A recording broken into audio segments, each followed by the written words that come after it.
Karibu sana msikilizaji. Katika video iliyopita tuliona utengenezaji wa sabuni ya magadi hatua kwa hatua. Hasa ile sabuni ambayo tulitengeneza imekwisha kuganda, na siku ya leo tunaenda kuangalia namna ambavyo tunaweza tukakata sabuni yetu ya magadi vizuri kabisa. Karibu sana kwenye ujasiriamali. Naitwa Mwalimu Almasi. Karibu tujumuike pamoja mwanzo mpaka mwisho wa video hii. Tuna madarasa kupitia WhatsApp, namba hizo hapo nimekuandikia. Lakini pia nimeweza kuandalia kitabu kinaitwa Ujasiriamali ni Ajira. Kwa mjasiriamali yeyote anayetamani kufika mbali, kujua vipimo, uzalishaji hatua kwa hatua, anaweza kajoin katika madarasa yetu, lakini pia anaweza kajipatia kitabu kinachoitwa Ujasiriamali ni Ajira. Unakipataje? Unaweza ukanitext kupitia WhatsApp, kupitia hizo namba, then nikakupa utaratibu wa darasa, nikakupa pia utaratibu wa kupata nakala ya vitabu vyetu vya ujasiriamali. Karibu sana, twende pamoja. Msikilizaji, unakumbuka siku ya jana tulitengeneza sabuni ya magadi. Sasa katika video ya siku ya leo tunaenda kuangalia namna ambavyo tunakata sabuni yetu ya magadi. Huu ni utangulizi tu, lakini video inaanzia hapa mbele.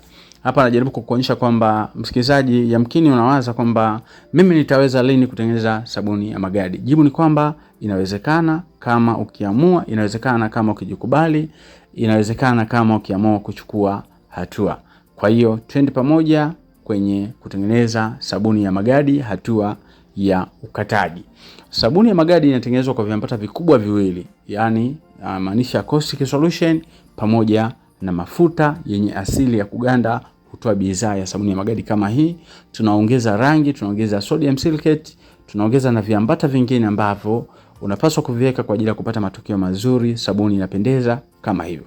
Kwa hiyo twende pamoja. Msikilizaji, donge letu ndo hili hapa, limekwisha kuganda kama linavyoonekana. Utatakiwa kuwa na vibao ambavyo vinafanana na mche ambao unakusudia kutoa kama inavyoonekana katika video hii ya siku ya leo.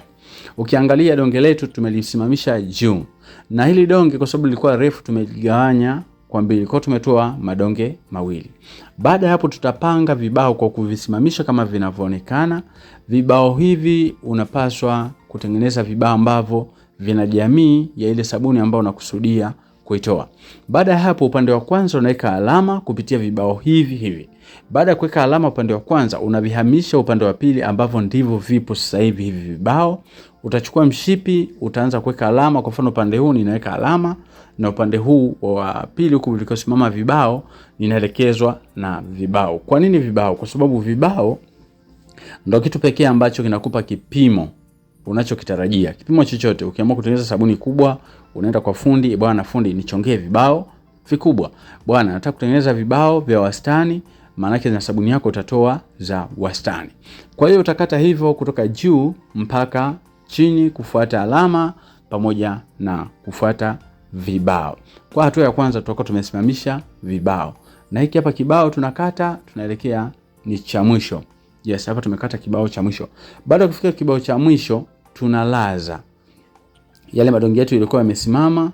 Ile donge lilikuwa limesimama, sasa hivi tumekata yale maslesi, tunayalaza kwa sura hiyo kama inavyoonekana.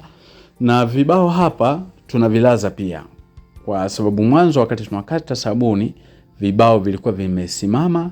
Sasa hivi baada ya kulaza zile slesi za sabuni na vibao vyetu tunavilaza. Kwa unaweza kaangalia urefu wa mche ndo huu hapa. Niko na baadhi ya wanafunzi wamekuja kuangalia namna ambavyo wanaweza wakatengeneza sabuni zao.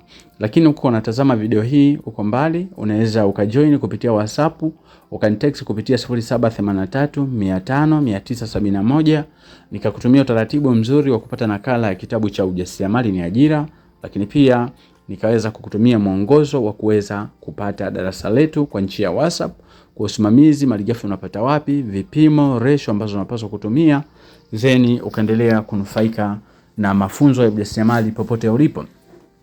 Kama unaangalia vizuri hii video, mwanzo huko nimeweka alama kama zinavyoonekana. Hizi alama nilizoweka maana yake nimepata hizi alama kulingana na vibao ambavyo nimevitumia. Kwa hiyo kinachofuata ni kitu gani? Navihamisha vile vibao upande wa pili kama inavyoonekana. Alafu kuna huo mshipi hapo juu unapita, unakata. Kwa upande wa kwanza ninaweka alama. Baada ya kuweka alama nahamisha vile vibao upande wa pili, alafu upande wa pili ninakwenda kuvuta ule mshipi kufuata vibao. Upande wa kwanza ninaweka kwenye zile alama ambazo nimeziweka, zile maki ambazo nimeziweka. Kwa hiyo naendelea kama unavyoona, na hapo ninakata, na hiyo ni miche tayari inatokea. So ni tunaenda kuona na tunaenda kutoa. Kwa hiyo nakualika sana, unaweza ukawa unafikiri ni biashara gani naweza nikaifanya. Biashara ya sabuni ya magadi bwana, unaweza kaifanya kwa sababu jambo la kwanza, sio biashara ambayo inahitaji vitu vingi. Kitu kikubwa ambacho unapaswa kukijua na kukifahamu katika uzalishaji wa sabuni za magadi ni kujua vipimo sahihi vinavyotakiwa na kupata formula nzuri ya kutengeneza sabuni yako ya magadi. So unaweza kaamua ukapata kitabu cha ujasiriamali na ajira, lakini kama unataka kufanya kitu kikubwa zaidi ambacho kitakusaidia kesho na siku zingine, ukataka kufungua kiwanda chako kidogo cha uzalishaji wa sabuni za magadi pale ulipo mkoani au hata hapa Dar es Salaam, unaweza kufanya na ukapata matokeo makubwa zaidi. Kwa sababu sabuni ya magadi unaweza kutengeneza leo, then kesho ukakata, na siku ambayo inafuata ukapeleka bidhaa sokoni. So lazima uanze na hela nyingi. Unaweza kuanza na kile kidogo ulicho nacho, kupata maarifa. Baada ya maarifa unaanza uzalishaji. Yes, twende tukaangalie kazi ambayo tumeifanya katika hii video ya ukataji.